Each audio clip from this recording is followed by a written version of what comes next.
Hello, everybody, and welcome back to Politics Relax. It's been a bit of a while, but I'm happy to say we're back. Today, we're going to be discussing kind of two things: Labour Party policy in general, and obviously the National Policy Forum was only a week ago, and the by-elections, because obviously there's been this massive talk about, especially ULEZ and climate policy. We'll start with the by-elections, I think. There were three. One won by Labour, one won by the Conservatives, and one by the Lib Dems. Does anybody kind of want to go and start on? I mean, any of that really? There are still some questions with Labour, though. I think, especially in Uxbridge, I think that was the Tories succeeded quite well, actually, in terms of making that as a kind of referendum on ULEZ and against Labour, as opposed to pitching in favour of what they would do themselves.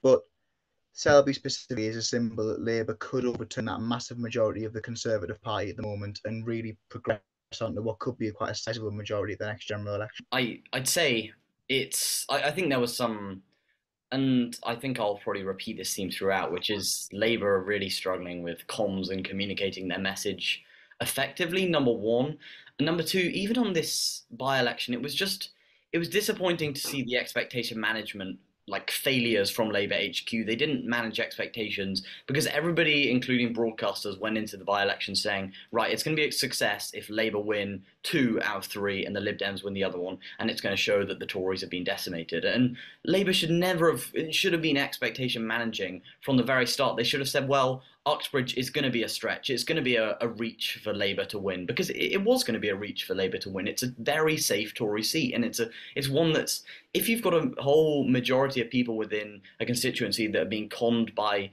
Boris Johnson, to then bring them over to Labour's side is always going to be difficult, and that should have been communicated from the outset. So I think that was something that I was particularly disappointed by. But the other thing was this talk of ULEZ. But I think, I mean, you look, it was a slim majority, but I'm frustrated by the conversations that therefore we should go and scrap ULEZ as a policy in itself. A policy, may I remind everyone, that was introduced by Boris Johnson. Um, as much as the Tories would like to kind of forget about that. And yeah, so that would be my two kind of takeaways from the by-elections. With all of the by-elections, the third place was Green in each one, which kind of suggests that a lot of left is being introduced, even in the more conservative, safe seats, as well as just parties that tend to be more 50-50. Even parties that are considered like smaller and less popular, such as the Green Party, are coming forward and showing that we do really need the change that is coming, and the sort of focus on more of the climate and focus on how to improve the planet rather than just change things socially. Because I think there's a lot of focus on social change currently, especially with the Labour and Conservative parties. And I think a lot of the time there's a little bit of neglect within like focus on environmental aspects. And I know with new Labour policies, they're focusing more on that and building a more green and digital future. But I think it really shows how much more importance there is within each ward and each constituency when it comes to those kind of issues. And it moves us nicely on to I mean, the Labour Party only just recently dropped their climate pledge that had been had been Labour Party policy for quite a while because of Rachel Reeves's fiscal rules. I mean, it would be nice if Rachel Reeves came out and actually set out her fiscal rules, because I'm still not completely clear on what they even entail. I like the fact that Labour are promising to be strong on the economy, and I think that Labour need to hammer home that message, and have certainly been doing that. But then again, you don't want to be sacrificing really strong principles of the Labour Party because of economic security. And I think there's a risk that the current Labour Party are going to be sacrificing some of those key principles of Labour, like equality, the environment, and those things are going to be neglected because we're going to focus on the economy. And right, we're going through a cost of living crisis. The economy is in tatters, and that's been very clearly communicated by the Labour Party. But that doesn't mean we can move away from key Labour principles. And I think there is a worry for me, and I think for other people, that if Labour carries on with the same sorts of things they have been doing, they will turn their back on key Labour principles. And I just I don't think we can afford for that to happen with the current predicament we're in with the environment, with equality in this country. I don't think it's possible that that could happen in the next general election. So I think it's really important that Labour doesn't do that. I completely agree. I think so many voters have felt so uncertain because of it. Like the amount of pledges that Starmer's dropped that were so key, like tuition fees. He'd pledged, not only was it a key part of the 2019 manifesto, but then he'd also pledged it in his leadership in the 2020. And then now he's saying that he's not going to scrap tuition fees. And so many people, especially young voters that are commonly Labour, feel so uncertain, like they can't trust Labour, which is so detrimental because we're going to be stuck in the same situation with the same corrupt government. So just kind of even thinking about the tuition fees, if we're looking at how we're moving right now, I'm personally going into university in 2024 and looking at the tuition fees being £9,000 and only rising every year. It's frightening, especially as a young voter.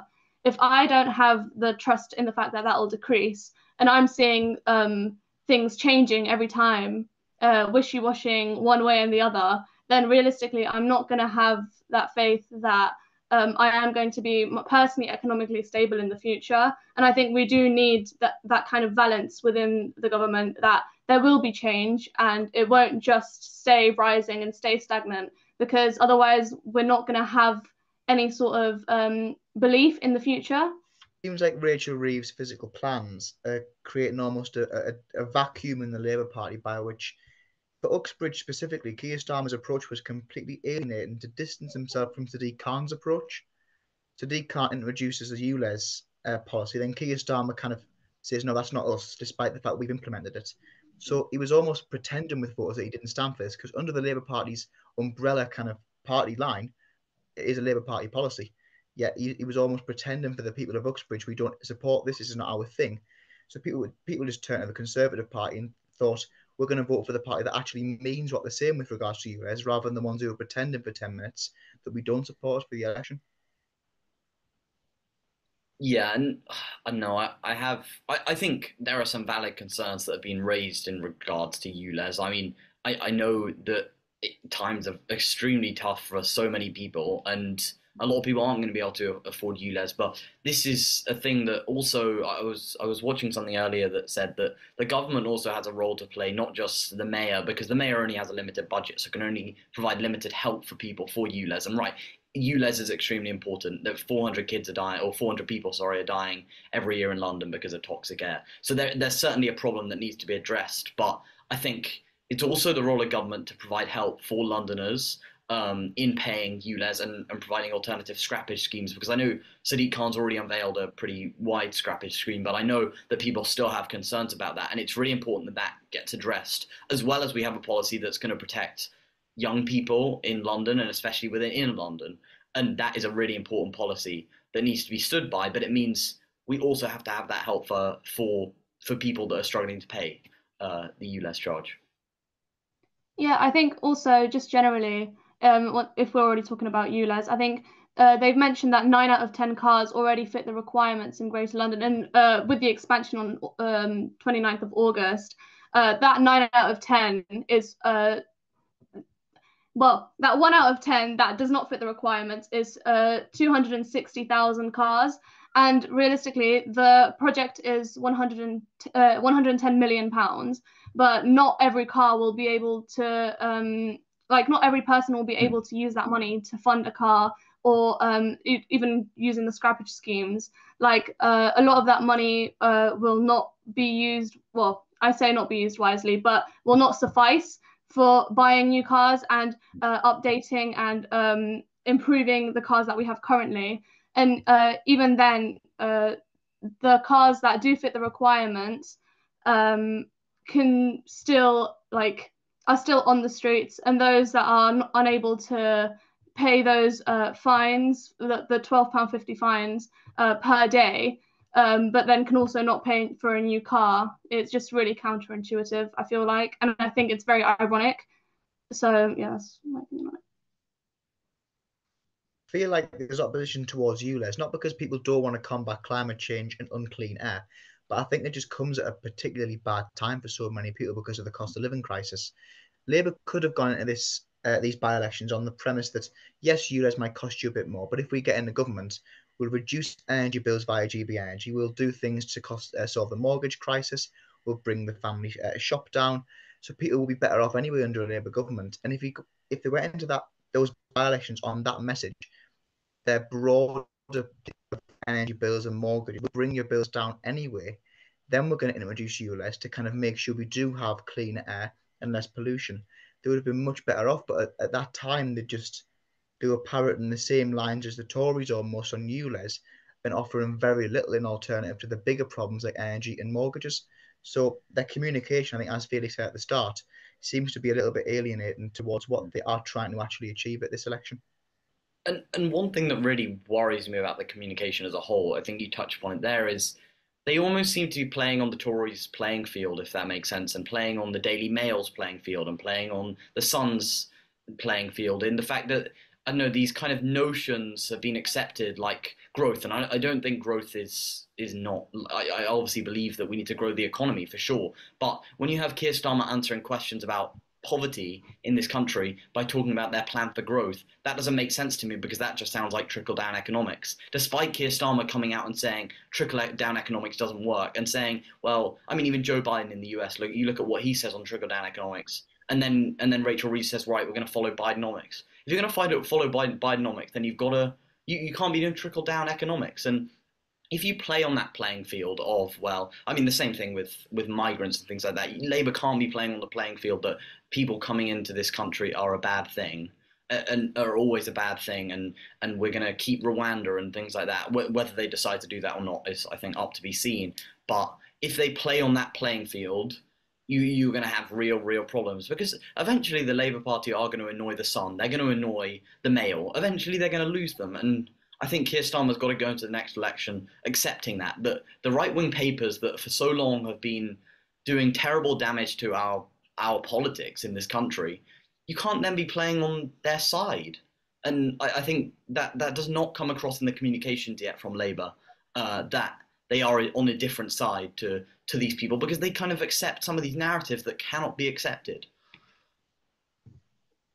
Yeah, and I think Starmer very commonly changes his morals to please, and I think that's so dangerous. He should be strong. This is the perfect opportunity with the general election approaching so quickly to be putting out there what he believes, what Labour are going to do, and it's like no one knows. You ask someone and I don't know what Labour's policy is because he's scrapped all of his pledges.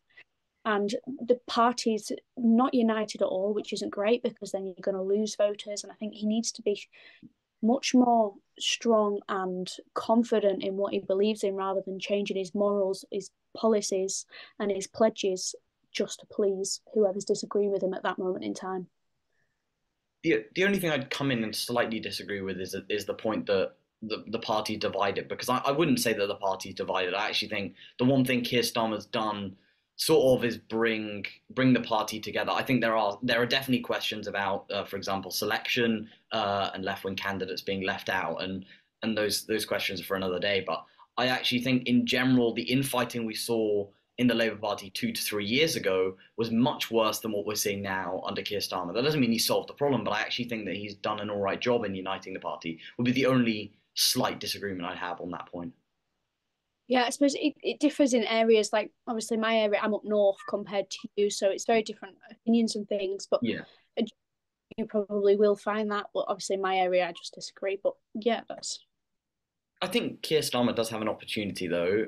Still, I still think he has an opportunity to set. I don't think that we've lost. I think it's important that we don't lose complete hope in Keir Starmer because I do think before the next general election, Labour can set out a manifesto that's bold. It doesn't have to be bold for the next 5 years, but for the next 10, 20 years, it has got to be bold. And I think another issue I've found with the leadership so far is they've been very short-termist in their approach to every side of policy. They've been talking about 2, 3, 4, 5 years at most, and nothing less than that, and that's really unhelpful because we are in a difficult economic situation. We don't know what Labour will inherit when they go into government, and I think it's important that Labour have communicated that. But at the same time, that doesn't mean you drop any kind of form of a bold policy on the environment, on whatever issue it is. And so you have to obviously accept that you don't know what you're going to get coming into government and the economy is in a bad position. But then you also have to say, right, we're going to, for the next 10, even 15 years, the Labour Party are going to set out a bold vision for whatever the issue is. And so there's still a real opportunity for Keir Starmer to do that. It's whether he takes that up or not. And just to pick up on that word vision, because I think this is so vital. Keir Starmer seems to have this obsession with wanting to be Tony Blair in terms of moving the party back to the centre ground to be more electable again. That's one thing that Tony Blair did have, and that was a vision that people bought into again. So in 5 years, 10 years, 15 years, this is how the country will be. And for them first 6 years before the Iraq War, the country was much more, it ran better. The NHS went back to being well run again. Education. Obviously, it's very difficult to look at this communication line without recognising that it's notoriously more difficult for Labour to be elected than what it is for the Conservatives to be elected. But at the same time, these pledges that he's committing, first of all, he has to stick to them. These missions have to be stuck to, otherwise he'll be completely ridiculed by his own party and the media. But the most damaging line for me that Keir Starmer and Rachel Reeves seem to be peddling at the moment is the idea that there's no money left. There's no money in the economy. The Conservatives are just going to, at the moment, looking to draw down 7.1 billion to abolish inheritance tax. But I'm not sure where this money's coming from. That there is money in this economy. They're just not being bold enough to set out the real change that needs to happen in terms of wealth tax, asset taxes, capital gains tax increases. And there's your genuine opposition. If you invest that wealth tax back into schools, you invest the capital gains tax back into healthcare, there's the opposition. The non-dom tax state is not going to pay for everything in this country. It's going to help, but it's not going to pay for everything. I think they've pledged about 8 things on 3 billion. So surely the economic competence that Rachel Reeves is driving towards would be more competent if she said we're going to have more money to play with and we're going to deliver a bigger change rather than try to squeeze change out of a small, minute amount of money. Yeah. Can I just add something onto that? I think with the Labour policies that are that are predicted for the manifesto in the future, I think they're all quite generic. I think we have like reduced cost of living, reduce NHS waiting times, and it's things that we've heard before, which we like consider traditionally Labour. And I think that kind of idea is what's driving people to be like skeptical of it. I think it's quite basic. It's quite it's what we usually hear. There's this one that Keir Starmer has talked about when he talks about crime. He wants to introduce 13,000 new police men on the roads, and I think that's quite an interesting one because it's becoming an unpopular job, and people are losing trust not only in the government but also in the police as well. And where it's interesting to me is where the money is coming from to be able to support those jobs. Because if people are not going into those jobs anyway, and they're not being paid enough in general, why make this promise if that you might not be able to fulfill? And I think that's what is the biggest detriment at the moment. I've got a real fear for the next general election that voter turnout could be on the floor. I think it could be ridiculously low because whilst people do hate the Conservative Party, they're not remotely inspired by Keir Starmer. I think with young people specifically on this issue, if you want young people to vote for your party in the general election, make them vote, give them something to vote for. If you want young people to vote for you, invest in schools, look to abolish tuition fees, reform maintenance allowances to give people that idea that this government's got your back as a young person. The idea that we're going to manage the economy better than the Conservatives and then we might invest back into schools. They haven't even pledged to increase public spending on education. So what if you're a young person or if you're kind of in the middle of both parties and you're looking for that inspiration and you're maybe thinking about not voting, Labour's got no inspiration for you at the moment. Managing the economy better than the Conservative Party isn't very inspiring. And again, just on that communication point, the timing of Labour's announcements are utterly alienating. They pledged to put 13,000 police officers on the street the day after the Casey report said that the police officers and the police force were institutionally racist and misogynistic. At that moment in time, people did not want to hear about 13,000 more of them going back onto the streets. So they need to think about the communication, but also their bolder vision and how they're going to mobilise people who, at the moment, it does seem there's a consensus in how disenfranchised people feel from current politics. How are they going to get them back in that voting booth and put them across in Labour's box? Yeah, the only thing I was just going to mention was the caveat to the conversation is, right, we haven't seen a Labour Party manifesto yet, and we won't see a Labour Party manifesto for I don't know, 6 months, a year, depending on whenever the election's called. So I think, look, Labour do need a bold vision for sure, and their communication has definitely not been up to scratch. But I don't think we should lose complete hope yet, because I think you could definitely come out and see a Labour manifesto that is providing a bold solution. And so I hope that we don't lose hope on that, because I think there is still time for Labour to set out a comprehensive policy, a policy platform for the next general election. And I think that there's obviously some concerns within the Labour Party, obviously, of the Conservatives taking policy, which they've been known to do in the past from the Labour Party when Keir Starmer set out policy in the past, because I think some of the policy that Keir Starmer set out has been quite good. So obviously, what Rishi Sunak going to do is going to come and take that. So it is important to mention that. And as I say, we need to hold off on some announcement before the election, because it's important that we have something exciting as we enter the general election period for people to get excited about. So I don't think we should lose hope yet, but I don't know. I think there's definitely a note from everyone that it's been pretty disappointing so far from Keir Starmer. Thank you to you guys for coming along. Thank you to you for watching the video. There'll be a lot more very soon. So like and subscribe to keep up to date. And yeah, we'll see you very soon. Cheers.